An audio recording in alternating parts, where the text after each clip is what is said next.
Welcome to the Tech Egg. Don't get scrambled. Enjoy the video. Open Acorn and choose File Open or drag an image into the canvas to start editing immediately. The workspace shows Toolbar top left, Layers on the right, and a large canvas in the center. Take a moment to identify the Move, Select, and Crop tools. If you plan to print, set the canvas to 300 dpi and a specific size like 1920 by 1080 pixels for web or 8.5 by 11 inches for print. Use the inspector to view exact pixel dimensions and resolution. Start edits on a new layer so the original image stays unchanged. Layer New Layer or Command-Shift-N creates one instantly.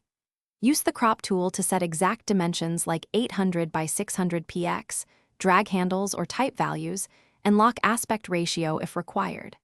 Open the Filters panel to adjust exposure, contrast, and saturation. Enter values like +15 for exposure or -10 for contrast to be precise. You can set layer opacity to 75% for blending and change blending mode to multiply, screen, or overlay.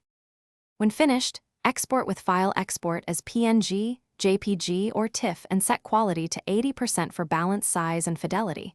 Choose 72 dpi for web and 300 dpi for print. Save a master copy as a Acorn file so your layers and adjustments remain editable, then export flattened copies for delivery.